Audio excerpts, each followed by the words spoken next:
Steincliff lead to your Phillies. What was your first thought? Yahoo! Good thought. Actually, I was stunned. Much like Bruce Pearl in a moment, taking on the Golden Grizzlies of Oakland County, Michigan.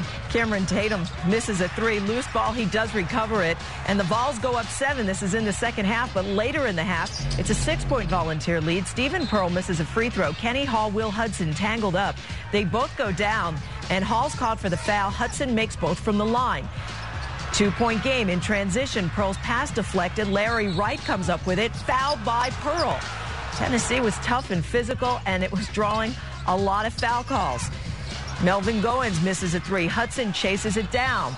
He's fouled again by Pearl. Makes 1 and 2, but his one free throw gave Oakland the lead. Next Vols possession. Goins drives. Hudson blocks him. Back comes Oakland. Keith Benson gets an open look, steps just inside the arc, and knocks it down. He had a game-high 26. And this stretch that you just saw, well, from 7:18 remaining to 2:39, the Vols go 0 for 4 from the field, 3 turnovers, 4 Tennessee fouls, leading to Oakland going 7 for 8 from the line. It was a 13-0 run.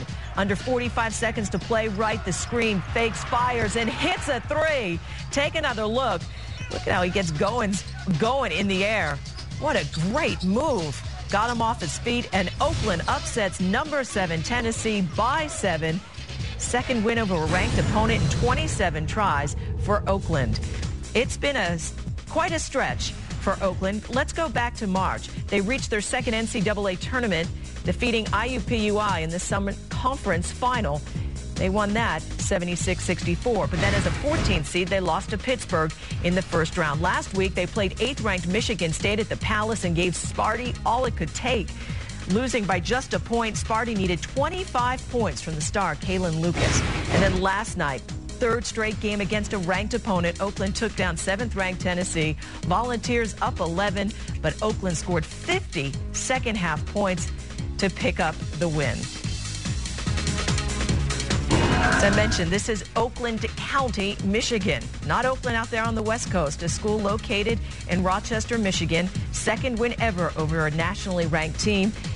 A trio of notable former students. David Hasselhoff of Baywatch went to Oakland. And Curtis Armstrong, you know who he was? Played Booger in Revenge of the Nerds. He, too, graduated from Oakland. Well, laugh it up, but they got a huge win, and the head coach, Greg Kampe, is joining us now live on SportsCenter. It is too bad the student body's already on holiday break, but give me a sense of what that charter flight home was last night for your players. It was great. It was a lot of fun, and everybody was excited, and to finally get that win against a team like that after having been so close, they were just really ecstatic about it. And unfortunately, we go to Michigan Saturday and Ohio State next week, so it's going to last about 24 hours, and then we have to get back to work.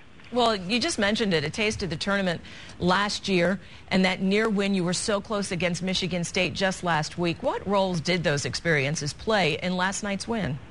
Well, we played Purdue and Illinois the week before, and in both those games, we were doing quite well. We had a double-digit lead at Illinois in the second half, and when they made runs at us, we didn't respond. And then when we played Michigan State, they made a run at us, and we responded and got it back to a close, a one-point game. So we talked a lot about we see that we're figuring it out and getting better at this and learning how to take the runs. And then obviously you just went through the whole thing when Tennessee had a lead on us, and we were able to fight through that and get back and make our own run. And that's what you have to do in those games. We made all our free throws. And that's what you have to do to beat a team like that. Yeah, you drew great fouls, and then you knocked them down at the line. A decade ago, Coach, big programs would schedule, John Thompson at Georgetown, infamous, for the cupcakes.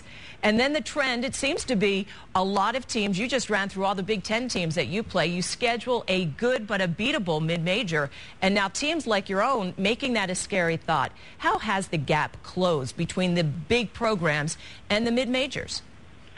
Well, I can only tell you our standpoint. I have a really good team this year, and I have I have a kid that's going to be a pro, but I have 2 great bigs, And in this day and age, most bigs, as soon as they're any good, they go pro. So a lot of schools don't have a lot of good bigs, and we have 2. And I think that's why we're able to have closed the gap for this particular year. But, they schedule us because if you win your league, you usually have a pretty good RPI. Mm-hmm. And those schools want to beat the top teams in the mid-major leagues because it helps with seeding in the NCAA tournament. So that's why they'll schedule us. Yes, that's exactly what Tennessee likes to do. In fact, they came in with RPI #1 in the land, taking on your team last night. Before I let you go, I mentioned some of your famous alums. The Hoff, have you heard from him? No, but, Freddie Krueger is in there, too. And he's the guy I want to hear from. All right, Freddie Krueger, if you're out there, give Greg Kampe a call. You mentioned it. Tough schedule coming up. You have Michigan and Ohio State. But good luck and enjoy this one. And I have a feeling we'll be seeing you in March.